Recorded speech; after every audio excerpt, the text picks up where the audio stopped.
29. Yokuqala kwaseKorinte 14 verse number 39. Ngakho-ke bazalwane bami, sondelelani ukuprofetha, ningakuvimbeli ukukhuluma ngezilimi. Amen. Sondelelani ukuprofetha, ningakuvimbeli ukukhuluma ngezilimi. Leli gama lokusondelela lisho ukulangazelela. Amen. Kuthiwa-ke kuleli English, be eager to prophesy. Amanye athi desire earnestly to prophesy. Amanye athi be passionate to prophesy. Amen. Kusho ukuthi siyakhuthazwa njengebandla ukuthi sibe ibandla eli-prophetic. Kuzoqaphela ukuthi la actually desire to be a prophet. Actually desire to have a gift of prophecy, to desire to prophesy.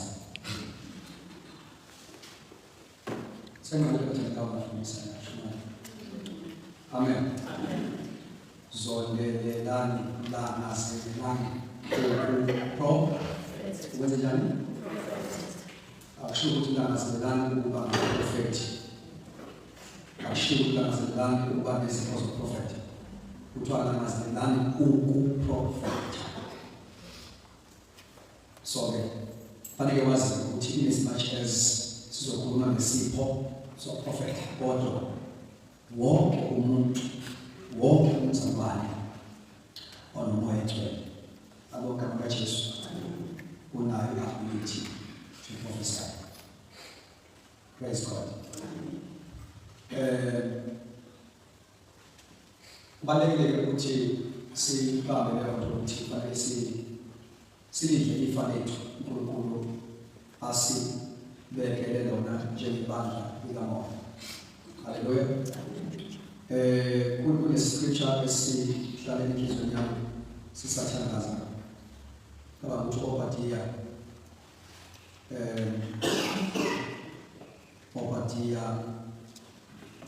Obadiah nge chapter 11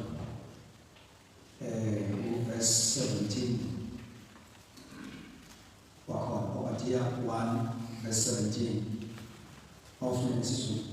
Kepha endaweni yaseSiyoni kuyakuba khona abasindayo, ibe ngcwele, nendlu yakaJakobe iyakudla ifa layo. Ake sithi nendlu kaJakobe iyodla ifa layo. Nendlu kaJakobe iyodla ifa layo. Asipinde futhi bazalwane. Nendlu kaJakobe iyodla ifa layo. So lapho-ke, but on Mount Zion, Zion is the church. Siyintaba kaNkulunkulu, siyintaba yaseSidoni. Abogama lenkosi. Angithi uyayazi ukuthi ubhalwe eBhayibhelini chapter 12. Ufundele ukuthi asizana nje entabeni ngoba sentabeni yasesiyoni. We have come unto Mount Zion. Praise God. So kuthiwa again, on Mount Zion there shall be deliverance. Yokakhululwa. Praise the Lord. Ibandla kufanele indawo ye-deliverance azalwane. Siyamsana kakhulu. Amen. Ngoba siyindaba sisonke. Kuthiwa there shall be deliverance. Bese kuthiwa and there shall be holiness. Praise God. Amen.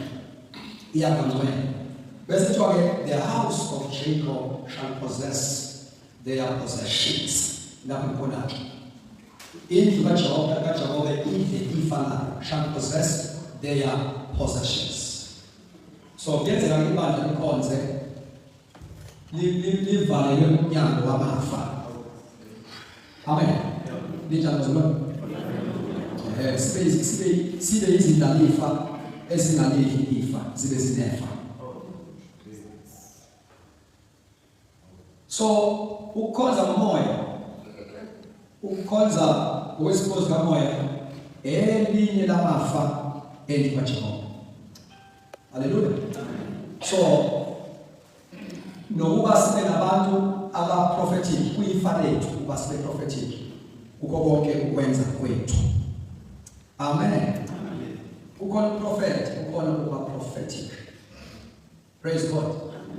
Eqinisweni nje onke ama-ministries esiwenzayo ekuhlabeleleni ukhona uba-prophetic, ekuthandazeni ukhona uba-prophetic, ekushumayeleni ukhona uba-prophetic. Kusho ukuthini uba-prophetic? Kusho ukuba-relevant. Kusho ukukhuluma, kusho ukushumayela, inshumayelo. Ukukhuluma izwi elikhulunywa nguNkulunkulu manje. Amen. La actually, uma prophetic in my sermon, I am preaching what God is preaching now. I am saying what God is saying now. Hallelujah.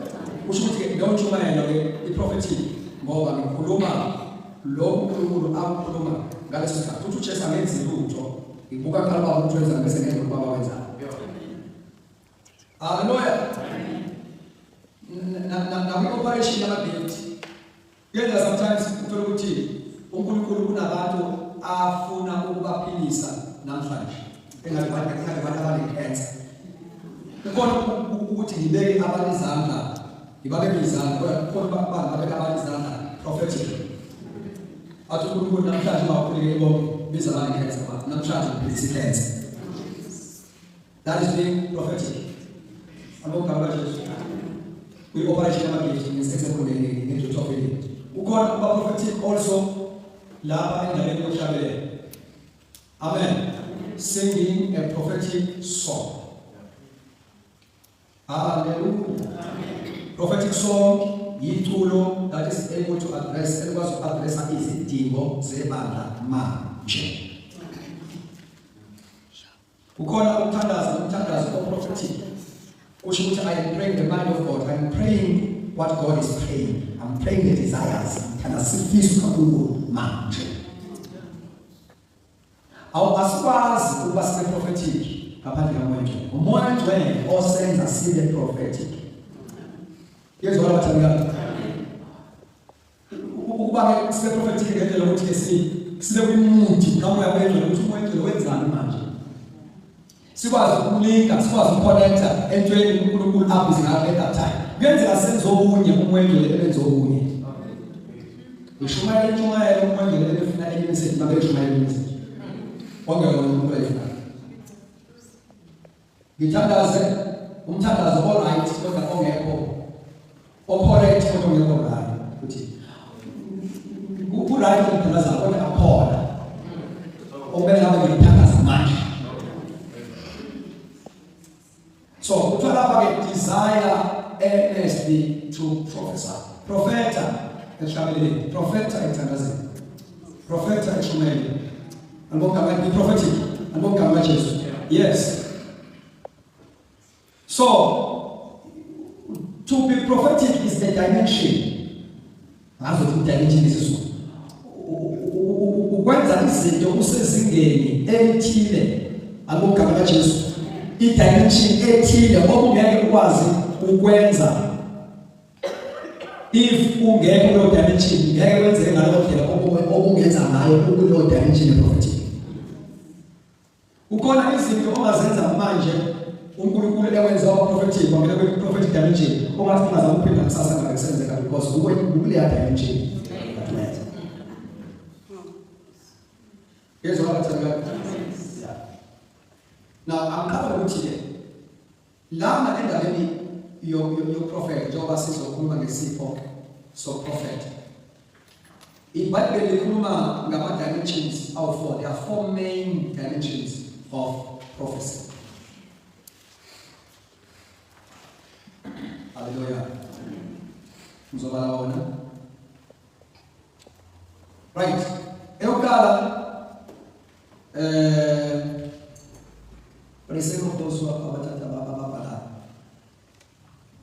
We have the prophecy of Scripture. Just the prophecy of Scripture. Prophecy of Scripture. The prophecy of Scripture. Realm of prophecy or dimension of prophecy, as it is a prophecy of Scripture. Last Roma ngezwi ngeBhayibheli utilisi prophet. Prophet esibhaliwe must be prophecy of Scripture. IBhayibheli oluphethe is prophet.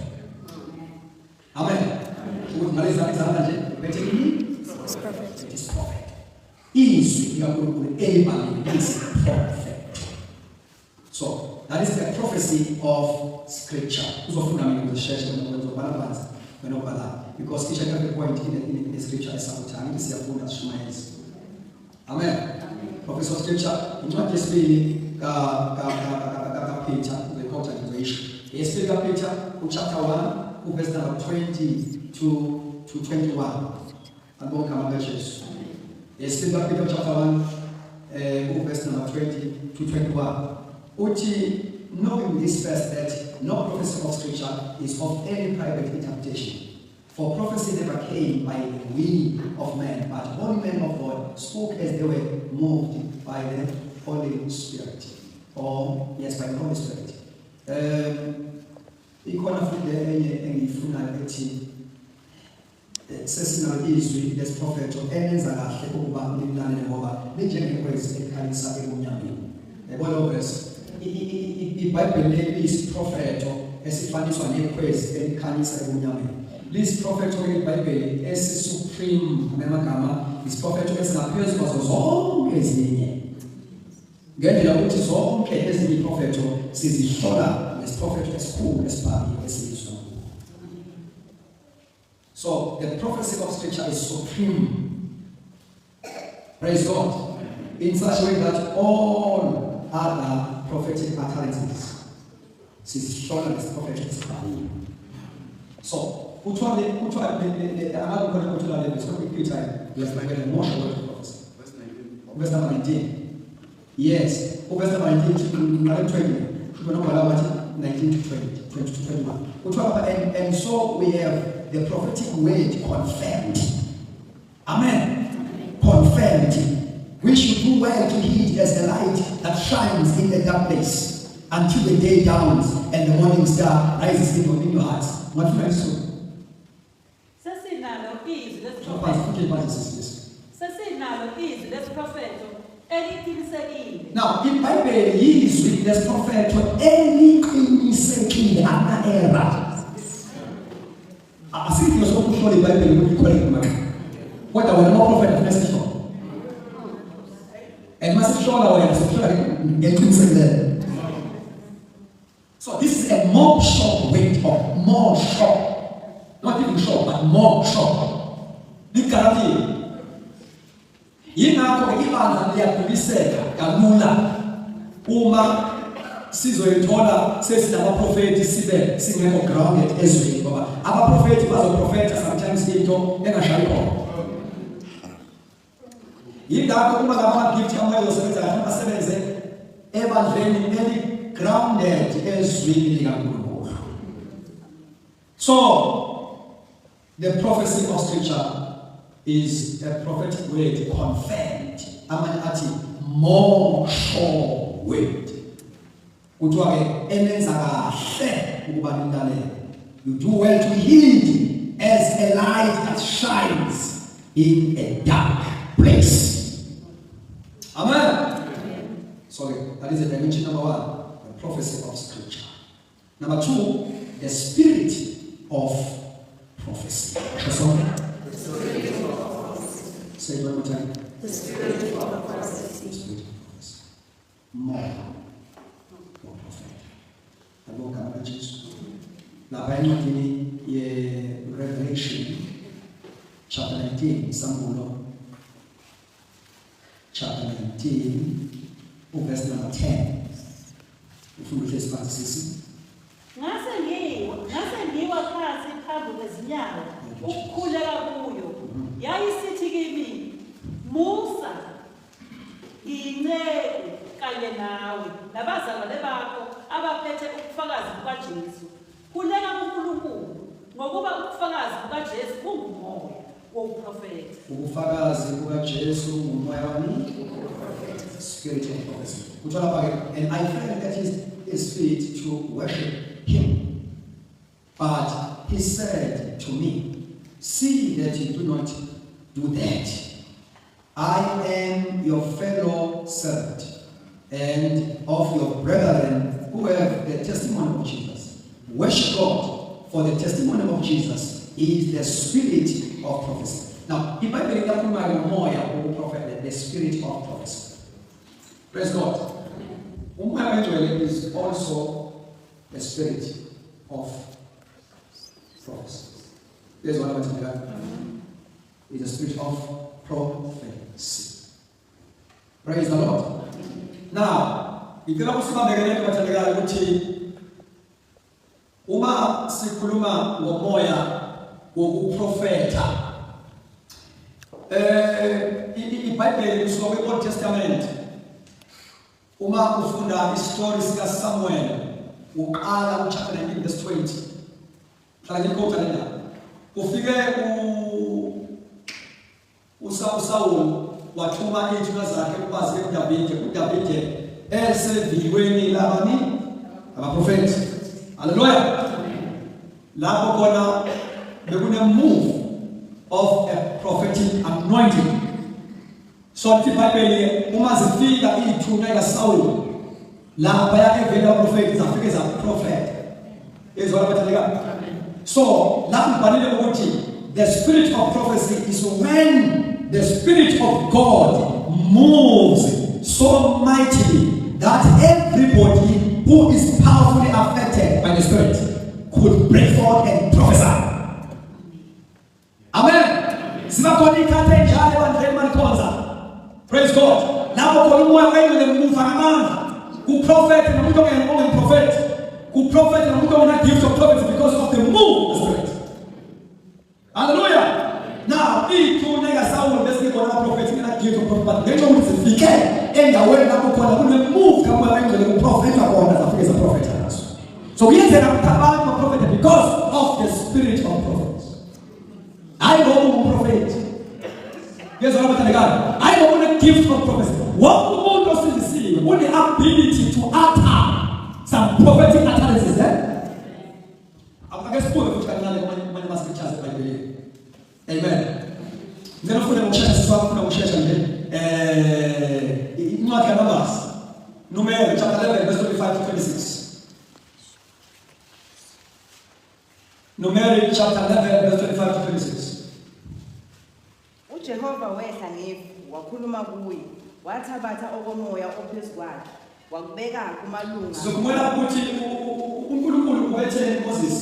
Ubethe uMoses akathathe akakhetha amakethe awu 70 nekubundawo zabantu. Ukuzama phumule umthwalo angatholishe esebenza yedwa.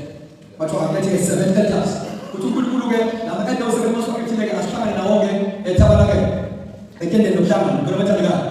Uthi ngizoyenza ke mina Jehova ngizothatha umoya kuwe. Praise God. Ngikufaka lamadoda awu 70. Praise the Lord. Yinto benzeka ke ngafuna kube kufunda. Wathi umoya esahlezi kuwo aprofetha kepha awazi akuphinda. You see, kepha awazi enzenjani. God will move ebenzeka that time. Praise God. Now, ngalekathi kwesiswa umoya phezu kwalama elders awu7 ithi iBhayibheli nje uma nje umoya efika phezu kwavela prophet. Hallelujah. They were prophet, but because of the Holy Spirit coming upon their lives, as a man, this abortion is funny to them. Yes, what I'm telling you. Kutwa emshenokina ngizothuluma ya phezu kwayo yonke inyama. Bebekhala amadodana enu namadodakazi enu ayo. Akushuthi ayo bandaba. Kuthiwa ayo. Amadodana namadodakazi ayo profeta. Lapho umoya ogcwele ehlela khona enyamasayo. Profeta.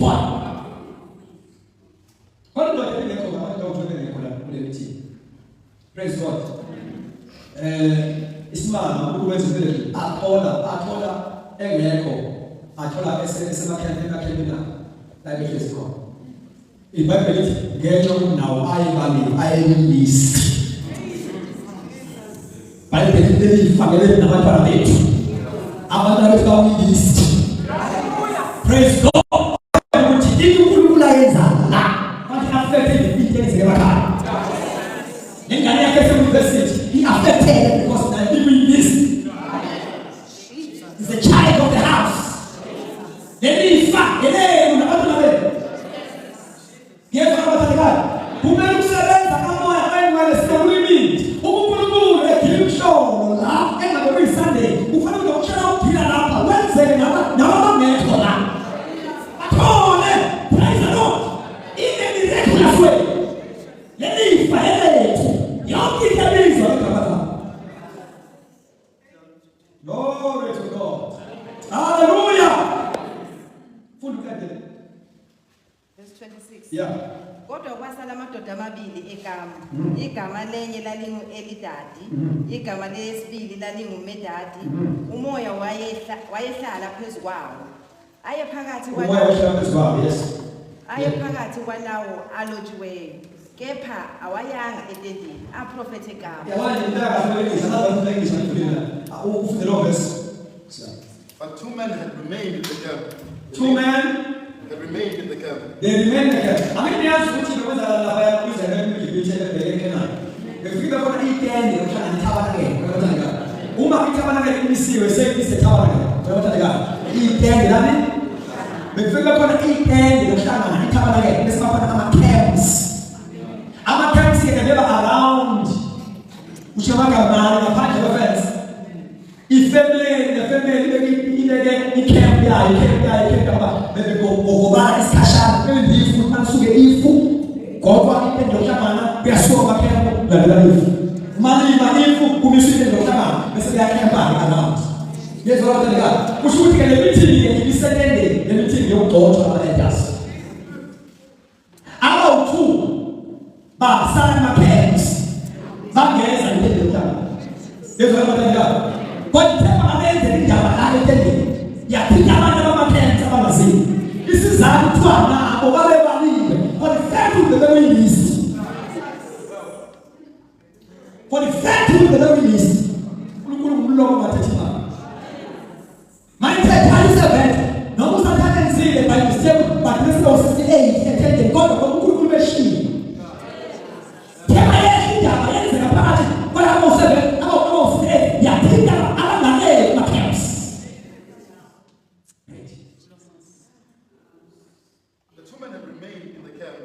The name of the name of one was Eldad, and the name of the other Medad. And the Spirit rested upon them. The Spirit rested upon them.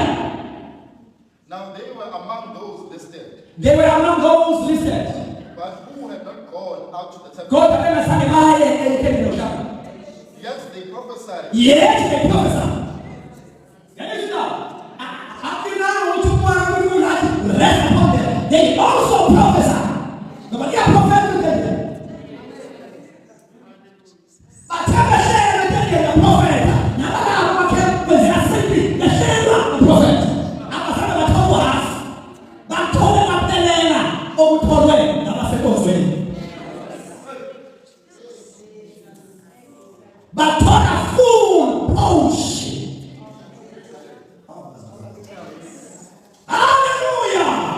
Glory to Jesus.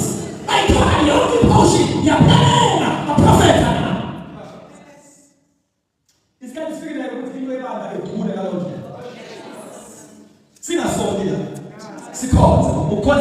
Who's the ones who do it easy, and my friends.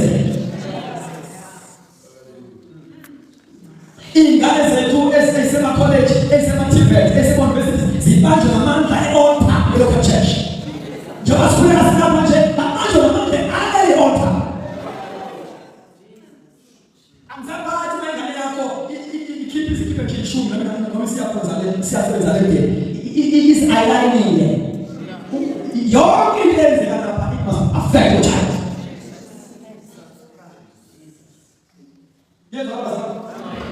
Now, before I want to put some corns that is Bible, sing a song.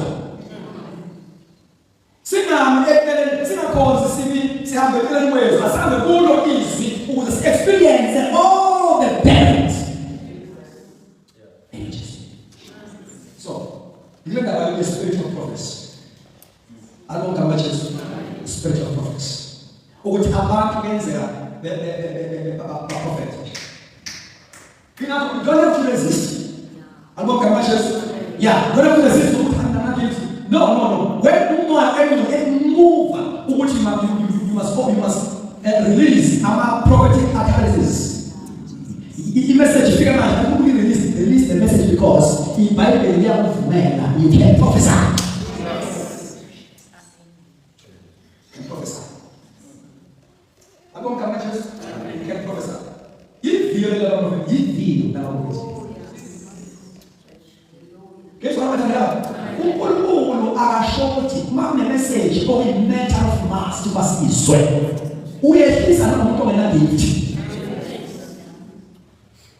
It's a matter of mass. That's why I didn't get it often short. I'm a fresh message. Just that much. You couldn't connect with my which goes. Ready to ever get to them. Who is ready to have a win for me? Or at this stage. I was looking at my kitchen. Would you want to be after the administration? What is the my nose? Would you consider it to have a dinner? He called it down. Who will run now and you are trying to win down the hall.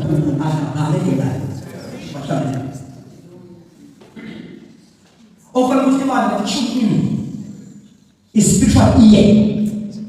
Here's what I'm telling you. Is either as a word of encouragement, word of warning, about compassion, word of courage, whatever message. But there is a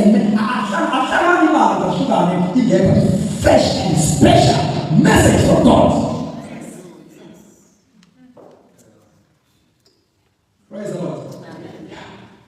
The record of the Bible is First Samuel chapter 10, verse number 6 to 10. I'm going to read First Samuel 10, verse 6 to 10. Praise God. Hallelujah. And also it says in verse number 6. Now, how is it in verse number 6? 12. And when Paul had laid hands on them, the Spirit came upon them and spoke in tongues and prophesied.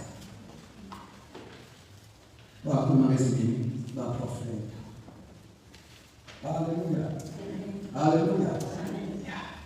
Then, dimension number 3, we have got a gift of prophecy. It's the prophecy of scripture. Here's what? 2, it's nothing. Spiritual prophecy. Here's what I'm telling you. And 3, we've got a gift of prophecy. Now, in gift of prophecy, we have 1 Corinthians chapter 12, verse number 10. Amen. The gift of prophecy engages purely as online illustrated by belief. And the gift is available for all believers, but according to the will of the Spirit of God. Amen. We are going to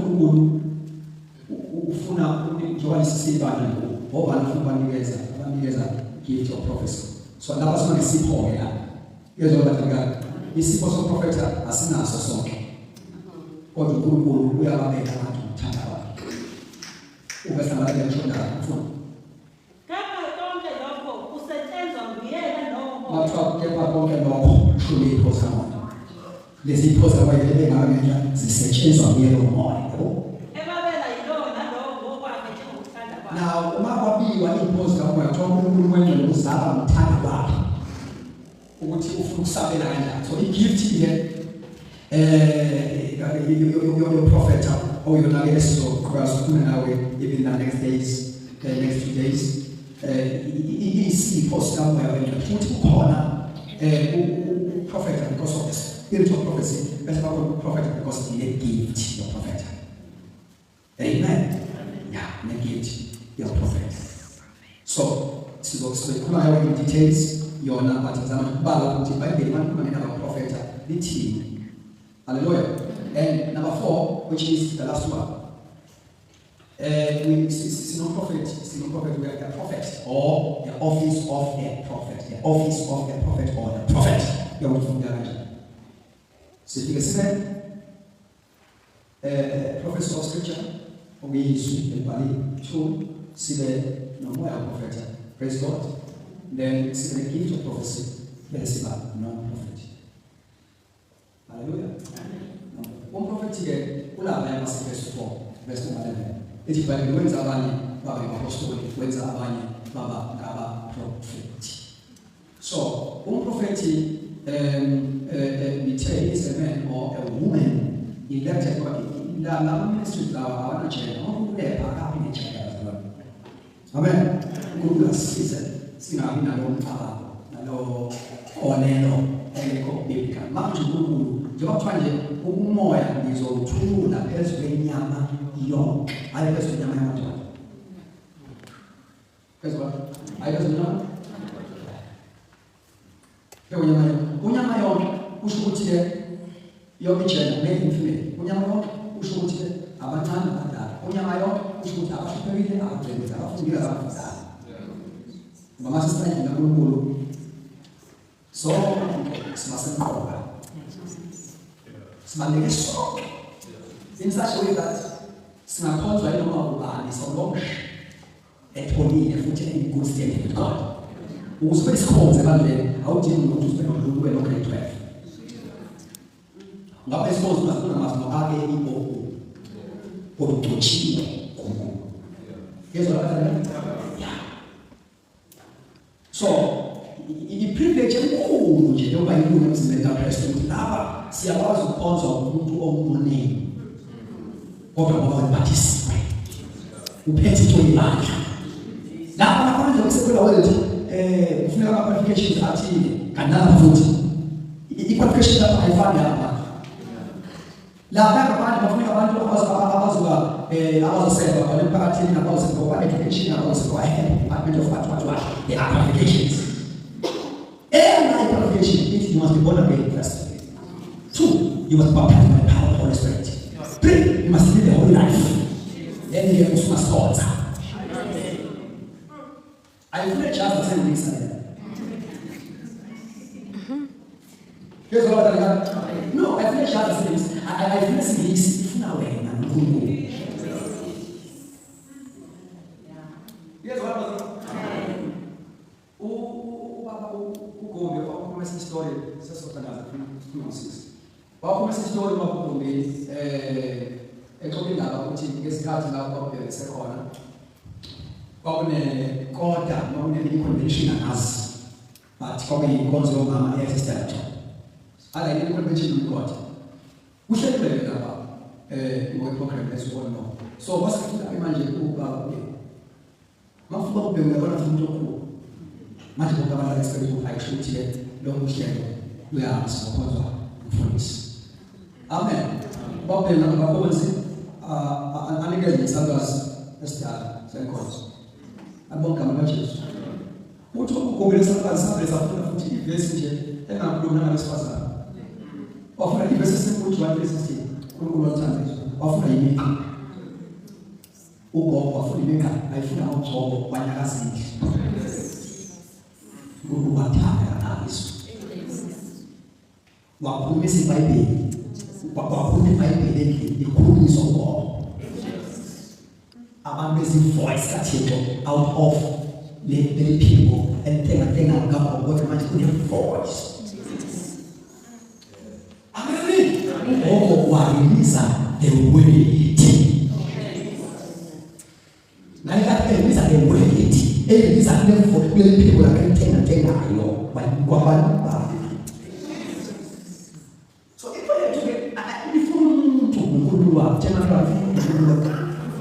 Yes, you and your God finish.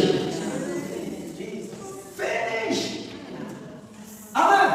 You and your God. Nothing else. Yes, nothing else. If you are saying like that, who says afuna manje faka izinto eziningi kanti into esimple. Hallelujah. It's simple into it. No Paul uma ngabefika eKorinte uthi ngoNkulunkulu uthi angifika nothule amazwi. Amazwi okuhlonipha.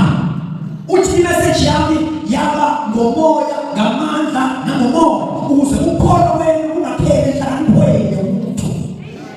Glory to Jesus. Now, silawani thina bazalwane abantu bezinto ezisimple kodwa enamandla.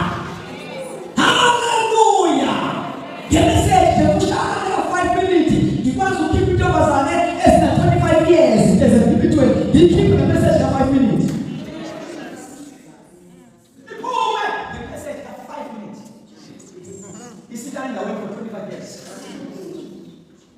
Awinamandla awingeni ngikwetha more. The Spirit of the Lord. Yile esifunayo ephozeni kwethu. So kuba kusanzu singene deep into prophecy. Yile esifunayo sidinga amandla. Ngezona bathandekayo sidinga uNkulunkulu owahamba nobubhemu owahamba nophiliza abanekhulu abanento enamandla. Lord Jesus. Hallelujah. Kama wewe unafundisha kama mashipira wafika wana ngoma kuikoda na ngoma. Akuikoda hiyo. Praise God. And wanyakaza na paka ngoma kuna sibedela opposite nekhozo. Kuna bathandekayo. uNkulunkulu nebese yifunda umfundisi mashipira uministerisha la ngoze kodwa impilo ingenzeka phakathi esibedlela. So bathandekayo asinakhonze silandela amadoda nabesifazane abephuputha abantu abahamba noNkulunkulu babonana. Kumele sibuze ukuthi saba thina. Sanje. Sanje nasibela masifana wethu. I don't come on. Now when you go out and come back to the church. God, nothing else. God. Yes, Master. Praise the Lord. Now, mkule wewe tunataka kutenga. Kulungulu wo baba betu. Sibuye. Unaludi lokutangaza ukuthi kulungulu kabe. Angibabile bali kulungulu kaBabraham. Kulungulu kaIsaka. Uma lofika namagama ukuthi uNkulunkulu wayecovenant nezinto ayisenza ngalo. Hallelujah. Uma uNkulunkulu elinde lapho nje ukuthandaze uNkulunkulu owahamba nobaba kwenzana izinto ekhona. Ukuthi thina inkosi uma ukuthi ke siphambukile phambi kwesibaba sona. Sasukubona icovenant oyenza ngomvuzo. Mhlawumbe covenant. Uma one generation is not pleasing you, khumbula icovenant oyenza inkosi wakho. Sale usufoni phalo covenant usuye. Andiko igama Jesu. Noma sephendula ngethanda, phezithandazo, kama ubheki ayithandaze bonke dwabitshozi yakhe. Uyamazi wena nkosi ukuthi just answer those prayers.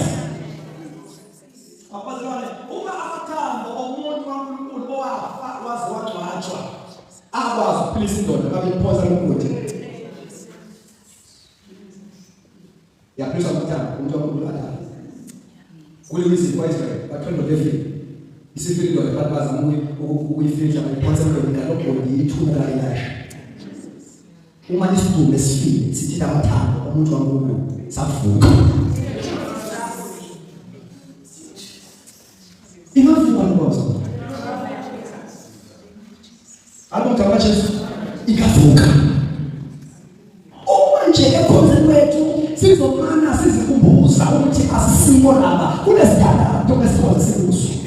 Wesibengezi yawo kunesidala asisimo laba kunesidala okumele sikhonze sikuso. Andibonge igama laJesu. Now sifundiswa yethu bathandekayo simbonge uNkulunkulu simthandaze simcele ukuthi umoya wemvelo in our time in our generation remember us.